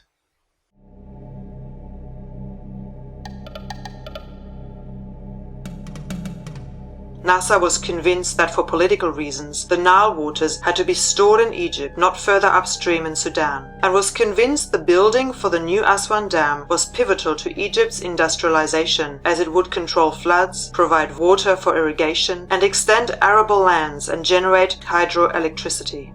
So in 1954, proper planning for a new dam began. Initially, both the US and the Soviet Union were interested in the development of the dam, but this occurred in the midst of the Cold War, and Nasser was opposed to both communism and imperialism. So amidst growing intra-Arab rivalries, instead of supporting their Russian or US camp, Nasser presented himself as a tactic neutralist and sought to work with both the US and the Soviet Union for Egyptian and Arab benefits. In other words, he played them off against each other. But how could he do that? What was the ace up his sleeve? The Suez Canal. In 1955, Nasser portrayed himself as leader of Arab nationalism, and the US, fearing that communism would spread into the Middle East, saw Nasser as a natural leader of an anti-communist Arab League. Thus, the US and British offered to help finance construction of the High Dam with a loan of $270 million in return for Nasser's leadership in resolving the Arab-Israeli conflict. A conflict deliberately created by the UN. Nasser was doing deals with the devil. However, after the Israeli raid against Egyptian forces in Gaza in 1955, Nasser realized that he could not legitimately portray himself as the leader of pan-Arab nationalism if he could not defend his country militarily against Israel, and looked to quickly modernize his military, turning first to the US. The US Secretary of State John Foster Dulles and US President Dwight Eisenhower told Nasser that the US would only supply him with weapons if they were used for defensive purposes and accompanied by US military personnel for supervision and training. Nasser rejected these conditions and turned to the Soviet Union for support, who promised Nasser a quantity of arms, fighter aircraft, bombers and tanks in exchange for a deferred payment of Egyptian grain and cotton. Nasser accepted the $320 million deal, and on the 27th of December 1955, Nasser announced the arms deal with the Soviets and Czechoslovakia, acting as a middleman. Instead of retaliating against Nasser for his deal with the Russians, the US sought to improve relationships with him, and together with the UK, pledged $56 and $14 million respectively towards the construction of a new high dam. Now, why would the US do that? Were the Illuminati using Washington, D.C. to try to protect their investments in Egypt? What was so important to the US, or rather the Illuminati, to maintain its relationship with Egypt? Oil? Cotton? The Suez Canal? Or something of even greater value beneath the sand? Nasser didn't accept the US and UK offer, and 6 months later in May 1956 upped the ante when he recognized Communist China, an act which was in direct conflict with the US. Nasser was clearly playing one side against the other, and did so knowing it would antagonize the US and threaten the free passage through the Suez Canal the Illuminati so strongly depended on for their trade deals. And clearly it did. The British ultimately cited Egypt's arms deal with the Soviets as a reason for withdrawing their funding for the dam, the US deciding to withdraw their offer for funding because Dulles was irritated by Nasser's neutrality and attempts to play both sides of the Cold War. But in June 1956, the Soviets raised the stakes and offered Nasser $1.12 billion at 2% of interest for the construction of the dam. That would have set the cat amongst the pigeons, and it's a lot of money to loan to a country that is hardly AAA credited, especially in the middle of a Cold War, and especially to build a dam. What were the Soviets really after? What could they hope to gain? It couldn't have been just a financial deal, because Egypt was poor. Was it to do with oil? Or something of even greater value under the ground? On July 19, the US State Department announced that American financial assistance for the High Dam was not feasible in present circumstances. Nasser was furious, and a week later, on July 26, 1956, Nasser announced to wide Egyptian acclaim that he intended to nationalize the Suez Canal. In his speech, he denounced British imperialism in Egypt and British control over the canal company's profits, and upheld that the Egyptian people had a right to sovereignty over the waterway, especially since 120,000 Egyptians had died building it. The motion was technically in breach of the international agreement he had signed with the UK on October 19, 1954, although he promised the former owners and existing stockholders, the majority of whom were from Britain and France, would be paid off. Nasser argued that the revenues generated by the canal would help to fund construction of the High Dam in Aswan, but the same day Egypt closed the canal to Israeli shipping. Basically, he was giving Israel the finger and stealing the canal back from the creditors and negating the debt, which I doubt the Illuminati bankers would have been too happy about. France and the UK, the largest shareholders in the Suez Canal Company, saw its nationalism as yet another hostile measure aimed at them by the Egyptian government. Nasser was aware that the canal's nationalization would instigate an international crisis and believed the prospect of military intervention by the two countries was 80% likely. He believed, however, that the UK would not be able to intervene militarily for at least 2 months after the announcement, and dismissed Israeli action as impossible. In early October, the UN Security Council met on the matter and adopted a resolution recognizing Egypt's right to control the canal as long as it continued to allow passage through it for foreign ships. But, just like in a game of chess, the Illuminati called in one of their knights. Shortly thereafter, fearing that Nasser intended to form an Arab alliance that would cut off oil supplies to Europe, Anthony Eden, the British Prime Minister, made a secret agreement with France and Israel to make a joint attack on Egypt, take over the Suez Canal, occupy the Suez Canal zone, and topple Nasser. This is all without the full knowledge, consultation, or approval of the people. Clearly the Illuminati were using the UK, France and Israel, all of whom were controlled by the Jesuit bankers, and all of whom were directly affected by Nasser's decision to instigate a war specifically to take back control of the trade route through the Suez Canal. On the 29th of October 1956, the Israeli army, led by General Moshe Dayan, invaded Egypt. Nasser responded by scuttling all 49 ships present in the Suez Canal, closing it to all shipping. The next day, the British and French bombed Egyptian airfields, and on the 5th of November, British and French troops landed at Port Said at the northern end of the Suez Canal, by which time the Israelis had captured the Sinai Peninsula and seized the Suez Canal. But Nasser had outmaneuvered them. Egypt was unaffected by the blocking of the canal. It could still receive trade via the Mediterranean into Alexandria and via the Red Sea into Ain Sokna.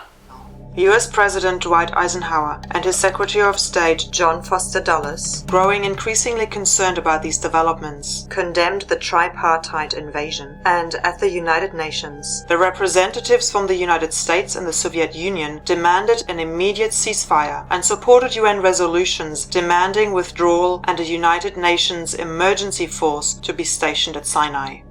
On the 7th of November, once it was clear the rest of the world was opposed to the attack on Egypt, the governments of Britain, France and Israel were forced to withdraw and were replaced by UN troops. By the end of December, British and French forces had totally withdrawn from Egyptian territory, while Israel completed its withdrawal in March 1957 and released all Egyptian prisoners of war. On the 8th of April, Nasser reopened the canal, his political position enormously enhanced by the widely perceived failure of the invasion and attempt to topple him. He used his new status to urge Arab nations to reduce oil exports to Western Europe, and as a result, petrol rationing had to be introduced in several countries. In fact, following Nasser's stunt of blockading the canal by scuttling ships, part of the modern rules of the Suez Canal are that it can be used in times of war, as in times of peace, by every vessel of commerce or of war without distinction of flag. Which means that even during conflicts, the battleships of all the different countries can sail past each other, can go back and forth, so long as they don't interfere with each other. But more importantly, so they don't interfere with the major trade and commerce of the major corporations. That is, the rich European bankers. But that rule didn't actually come into place until the time of Anwar Sadat, and I'll get to that presently. But let's fill in all of the other blanks first. 2 months after the invasion, Anthony Eden resigned from office, and by the end of 1957, Nasser had nationalized all the remaining British and French assets in Egypt, including the tobacco, cement, pharmaceuticals, and phosphate industries, stopping short of total government control by leaving 2/3 of the economy in private hands. Quite a palaver, I must say, but it all paved the way for the building of the new High Dam, and for a few other things. In 1958, the Soviet Union provided the funding for the dam project, and in reciprocation, many young Egyptians studied in Soviet universities and military schools. Among them was the future president, Hosni Mubarak, who from February 1959 to June 1961, while serving as an Egyptian Air Force officer, undertook further training in the Soviet Union, attending a Soviet military pilot training school in Moscow and another at Kant Air Base near Bishkek in Kyrgyz Soviet Socialist Republic Kyrgyzstan. Quite a coincidence, don't you think? We'll take a closer look at Hosni Mubarak in a later episode. Though Egyptian engineers had some input, the High Dam was primarily designed by the Soviet Hydro Project Institute. But the design raised concerns with archaeologists because it meant that numerous major historical sites, including Philae, were about to become submerged. Clearly, drastic action had to be taken as soon as possible, or they would be lost beneath the waters of the Nile.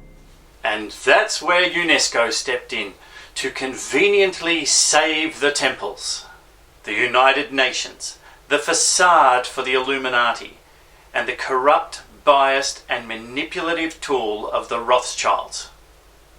What better way to get back into Egypt, to excavate and rob the temples, than to create the facade of moving them because of the dam?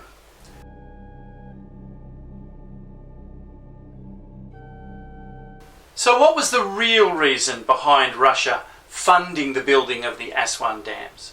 Was it to gain access to what was beneath the sand? Clearly, because of the information they would have gleaned from Nazi files found when they took Berlin, and their extensive spy network, the Soviets would have known about Hitler's agendas and about the potential findings of ancient technologies in Egypt. It would seem that Hitler was not the only one interested in finding and recovering ancient and possibly alien technology. Nikita Khrushchev was as well. Was the dam their opportunity to get into Egypt under the radar of the British? And so, on the 9th of January 1960, with 25,000 Egyptian workers forming the backbone of the workforce, and with the Soviets providing not only all the technicians and heavy machinery, but 20,000 soldiers as well, construction began 6 kilometers upstream of the old dam, on the enormous rock and clay Aswan High Dam. One has to ask though, why would you need 20,000 soldiers to build a dam? Perhaps you don't. Perhaps you need them for something else.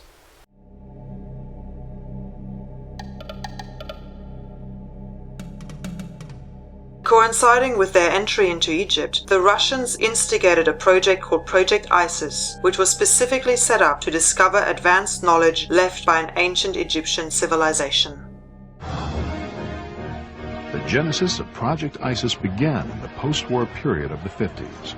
From the bloody ashes of World War II, a new Soviet state had emerged. When Project ISIS was initiated, Soviet military personnel in Egypt numbered over 20,000. Dr. Viktor Ivanovich holds degrees in astrophysics and neurology. While serving in the Kremlin as science advisor on advanced propulsion systems, Dr. Ivanovich contends he gained access to the files of a KGB mission called Project ISIS. Project ISIS, it was targeted at discovering Egyptian artifacts and knowledge that may have military applications. Dr. Ivanovich chronicles the mission and its shocking discovery in his book, Project ISIS, the KGB's discovery of the Tomb of the Visitor. According to Ivanovich, the goal of Project ISIS was to find a collection of advanced knowledge left by a lost civilization. The objective of this particular mission was to find the knowledge which was left behind from an advanced culture which predated this traditional Egyptian history. The world owes much to the ancient Egyptians. They were the first mathematicians, the first astronomers. They gave the world the principles of geometry, the use of symbols to convey numbers. The first calendar was Egyptian, as was the first writing paper. The world's first libraries were found buried under the sands of Egypt. Somewhere in Egypt is a chamber of knowledge containing the wisdom of gods who came from the stars. Some believe if there is a chamber of ancient wisdom, it will be found under the Great Pyramid. For years, there has been speculation about subterranean passageways running from the pyramid to the Sphinx. And more on that in a later episode. According to Ivanovich, on the night of July 24th, 1960, a conversation was recorded that would spin Project ISIS into the realm of myth and disbelief. Apparently, two Bedouins stumbled upon the hidden tomb, and they repeated only these words, Maqbarat al-Zohar, which means the tomb of the visitor, a grave of the ancient Egyptian god who does not exist in Egyptian pantheon. He is not included as a god. He has a special sign as a visitor god. Long before the time of the pharaohs, there was a god who came from the skies with the others of his kind. They brought magic to the land, wonders, power, and wisdom. They returned to their home in the stars, but one stayed behind and taught the people of Nile all he knew. He was buried in the secret place. It is called Maqbarat al-Zuwar, the tomb of the visitors. According to a documentary from the 1970s called The Secret UFO Files of the KGB, hosted by one-time James Bond Roger Moore, in July 1960, a Bedouin trader supposedly stumbled across the tomb of an ancient god that wasn't supposed to exist, and the Soviets went straight into action, ordering the military to the site. The geopolitics of the time enabled Project ISIS to operate with complete secrecy. The heavy military presence disguised the efforts of mission scientists. In order to avoid drawing attention to the activity, they dressed their archaeologists as soldiers and set about excavating and opening the tomb of the ancient visitor, as it was found to be titled. No doubt something like the building of the Aswan Dam was a perfect cover. In 1961, unknown to the rest of the world, as part of the ISIS project, the Soviets finally entered the tomb of the ancient visitor. As far as we know, the first intact tomb opened since the discoveries of Susanis and Amenemhotep in Tanis in 1939 and 1940. The team of archaeologists was composed of Egyptologists from Russian Soviet Academy of Science, which was one of the best schools of ancient cultures in the whole world. What was never disclosed was what they found inside the tomb. According to Ivanovich, the KGB uncovered evidence that proves Egypt was founded on a heritage of wisdom from an extraterrestrial race. Inside, they discovered an unopened sarcophagus and reported that one of the walls exhibited magnetic repulsive forces. A project scientist who was one of the first to enter the tomb filed this report. It read, "During inspection of the wall segment, we noted an odd sensation. A magnetic repulsive force seemed to be emanating from the rock. We were unable to find any scientific explanation." Written on the walls were references to the followers, those who were charged with keeping the knowledge taught to them by Osiris, and to keep that knowledge sacred and secret until Osiris returned. The cult took their name from an obscure passage in the Egyptian Book of the Dead. According to Egyptian belief, a family of gods came from the stars, bringing to the people of the Nile the wisdom of the universe. One day, the gods returned to their celestial home, except Osiris. The god gathered a group of mortals together and taught them much wisdom, including the magic of numbers. They called themselves the followers. It was their duty to protect and preserve the sacred knowledge until Osiris returned to teach the pathway to immortality. Were these followers the followers of Horus? A lineage of semi-divine demigods who arrived around, say, 8400 BC? Were these followers the same as the Tat Brotherhood or the Brotherhood of Thoth? It would certainly make sense if they were. But I shall get to the Tat Brotherhood in another episode. The hieroglyphs refer to the prophecy of the return of the ancient winged gods. Findings. Partial decoded message on tomb wall indicates a prophecy of the return of ancient winged gods. The second coming of Osiris, that it would herald a new age. That sounds just like the Christian prophecy of the second coming of Jesus. It doesn't take much brain power to see how the knowledge of the ancient Egyptians concerning the second coming of Osiris could be misinterpreted or perhaps misused by those who hijacked the teachings of the Essenes and created Christianity. And the heralding of a new age usually means the demise of the previous one.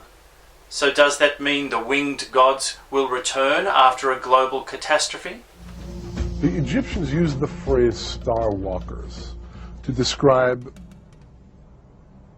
I guess what I'll call the giants, a class of man/God. They were men, but they weren't men. They were greater than men. Perhaps they were the giants or the titans who walked among the stars.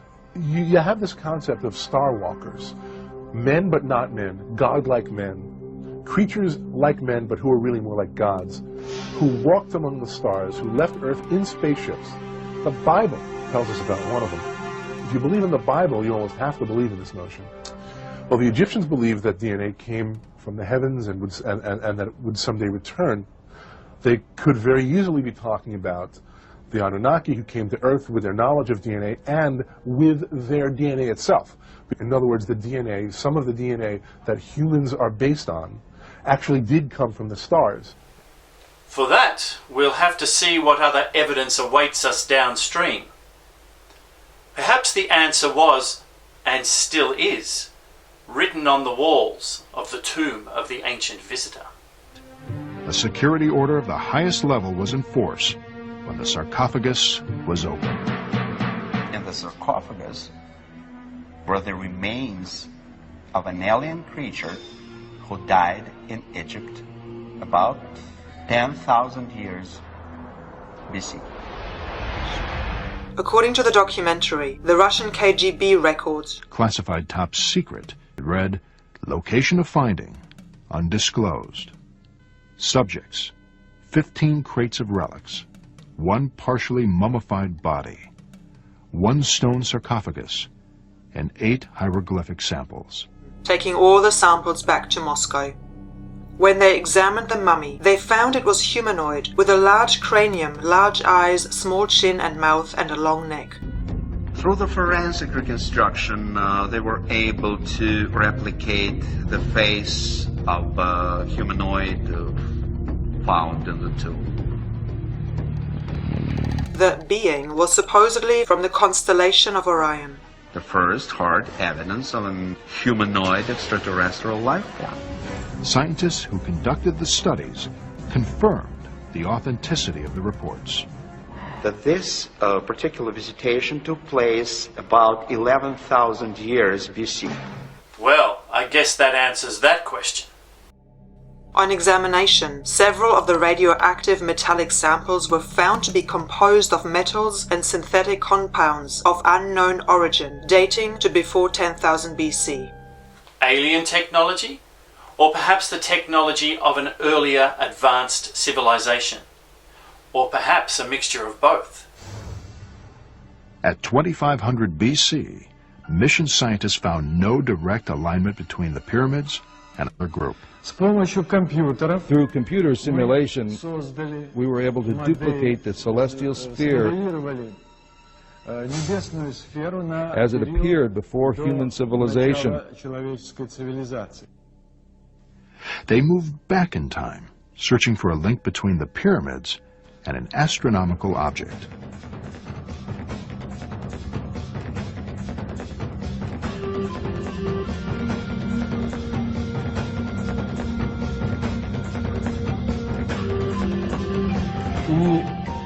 At 10,500 BC, something very strange occurred. Didn't match at 2,500, but it did at 10,000 BC. You understand? According to investigators, at 10,500 BC, the three pyramids at Giza are aligned with the stars in the constellation of Orion. Following their initial discoveries, the Russians refocused on finding further technology and, with the use of ground-penetrating radar, the passageway and tomb were imaged. Nothing seemed unusual. They lowered the radar scan.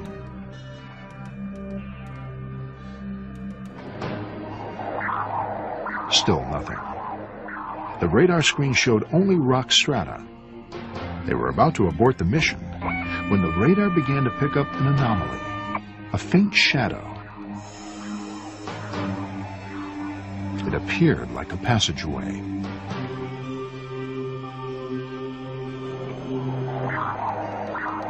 Directly below the tomb was a large spherical chamber.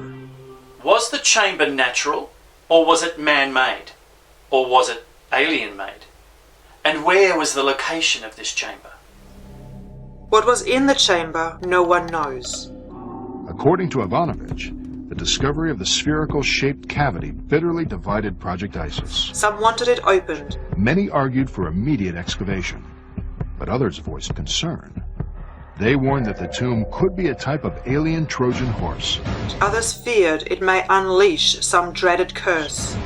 Opening the chamber without more study could endanger the world.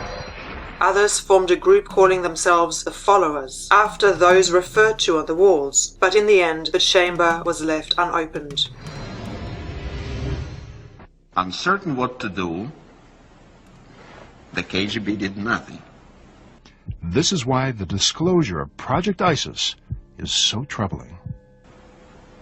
They sealed off the tomb, wiped all the traces of its location from the files. If the claims of Dr. Ivanovich are true, if the KGB did find an alien entombed in Egypt, it will force us to reconsider the history of civilization.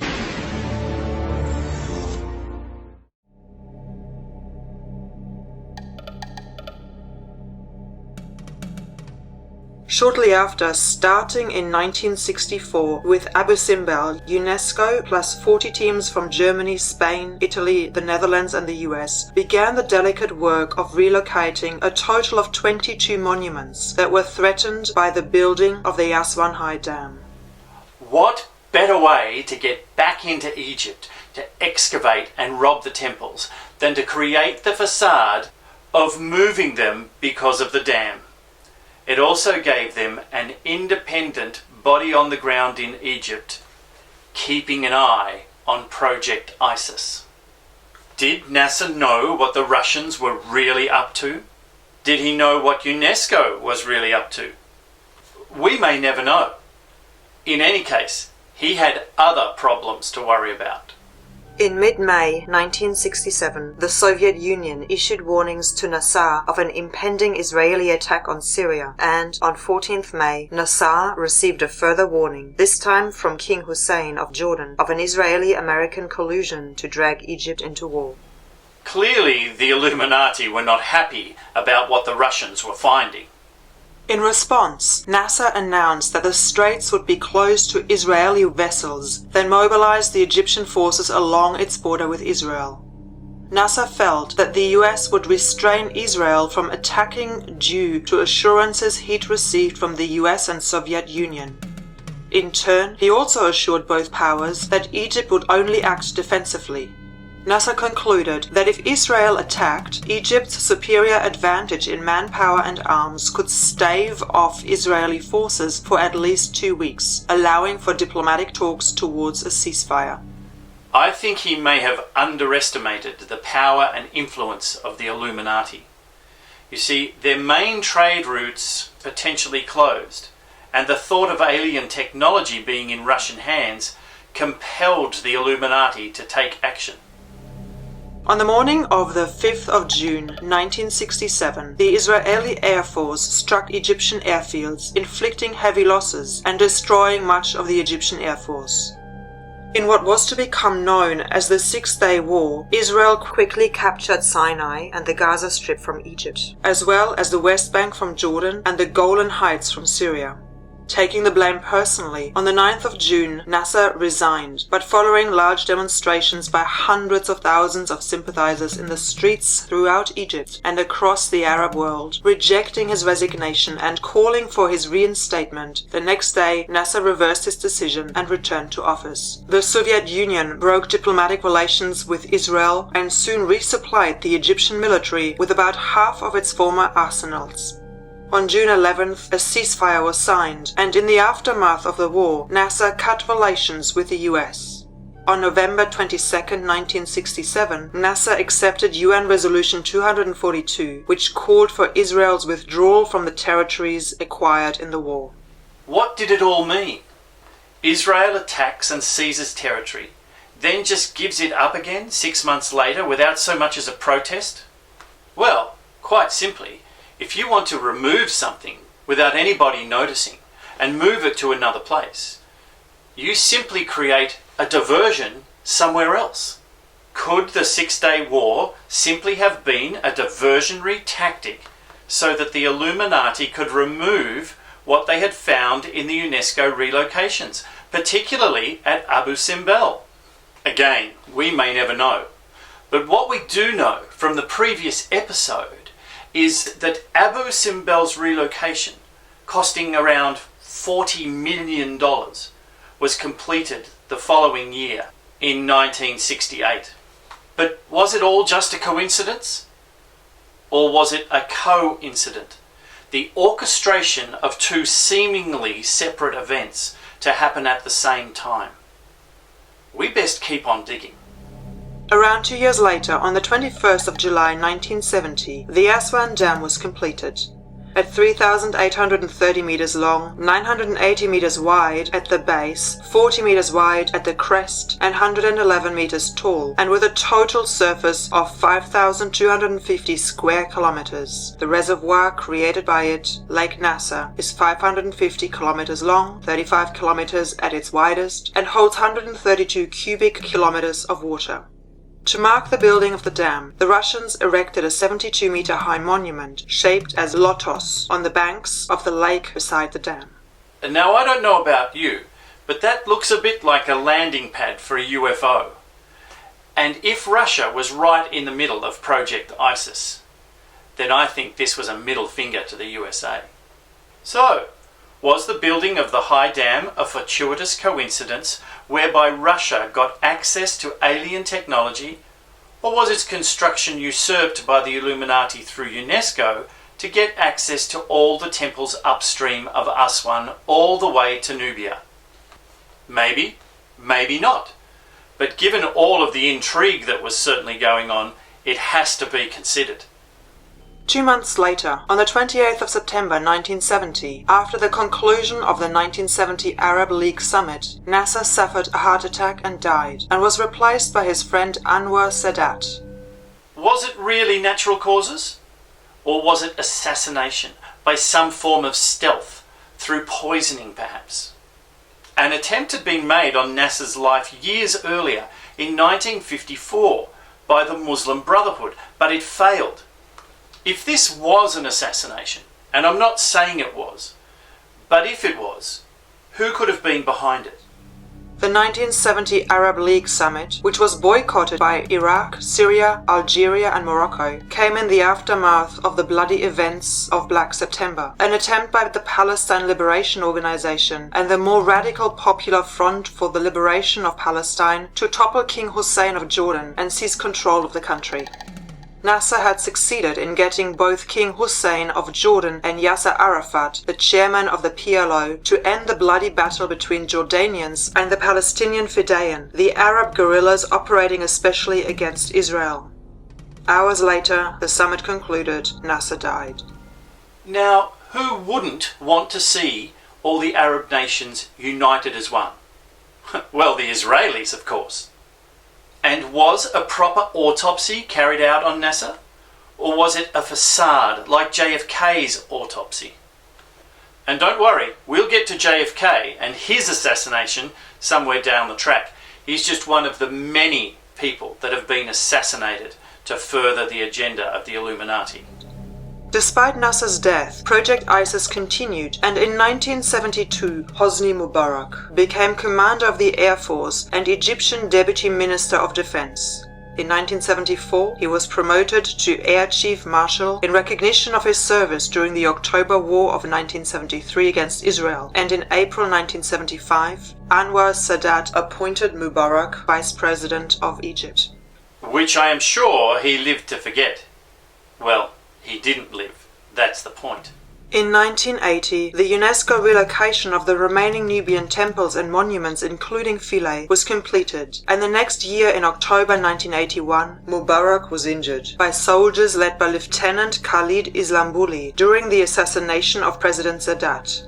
Following Sadat's death, Mubarak became the fourth president of Egypt. And that's where it gets really interesting, because that's when Project ISIS officially ended, in 1981. A coincidence? Perhaps, but I think not. I think there was a direct link between Mubarak, who had links to the Russians, taking control of Egypt and ending Project ISIS officially so he could keep the discoveries for himself. But more on that in a later episode. The question is, was the building of the Aswan Dam, the new High Aswan Dam, really worth it?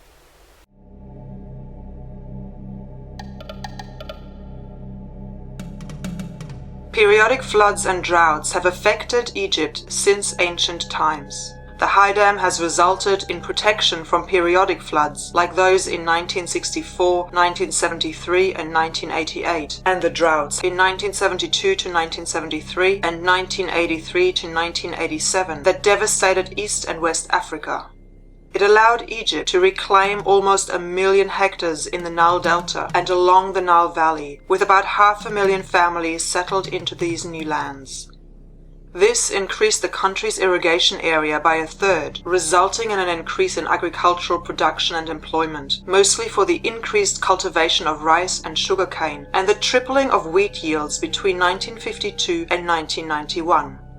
It also improved the navigation of cruise ships, benefiting tourism, creating a new fishing industry in Lake Nasser, and though it now only produces around 15% of Egypt's electricity needs, it then produced around half of Egypt's entire electricity production, which allowed most Egyptian villages to use electricity for the first time. Almost all of them aspects indicative of an increase in trade and commerce. Conversely, the High Dam flooded a large area that caused the relocation of over 100,000 people and threatened many archaeological sites. Some were submerged, while others were relocated. The old dam's ability to pass annual flood sediments was lost, the trapped sediment lowering the water storage capacity of Lake Nasser and increasing coastline erosion surrounding the Nile Delta at an estimated 125 to 175 meters per year. And because nutrients that once flowed down the Nile to the Mediterranean are now trapped behind the dam, the Mediterranean fishing and brackish water lake fishery industries have declined, whilst soil salinity has increased. Because of the lower turbidity of the water, sunlight penetrates deeper in the Nile water, and the increased presence of nutrients from fertilizers in the water means more algae and weeds grow in the Nile, resulting in health problems caused by a decrease of water quality and an increase in the cost of drinking water treatment. All aspects that directly impact on the quality of life and sustainability of the populace. It also left Philae Island and the island of Bigay trapped in the smaller lake that was formed between the High Dam and the Old Dam, and thus subject to a daily tidal rise and fall of several meters, which would have inevitably completely eroded away the temples on both islands, if not for the intervention of UNESCO. And we will look at all of that in the next episode, but as a final note, nothing to do with the Aswan Dam, but related to Project ISIS.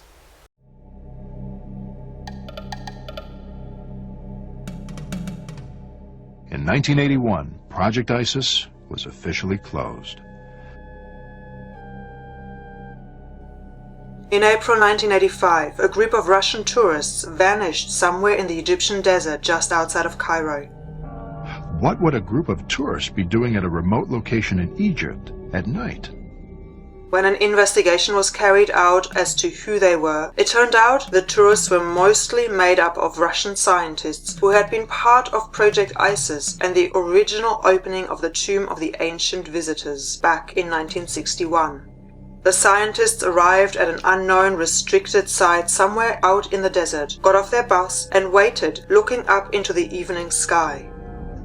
What were they looking for? Then, night seemed to turn into day. A bright light approached at speed from the heavens, hovering for a moment, and they all disappeared. Then the light retreated back into the sky at speed. Could this be the first video recording of an alien abduction? Perhaps a mass abduction.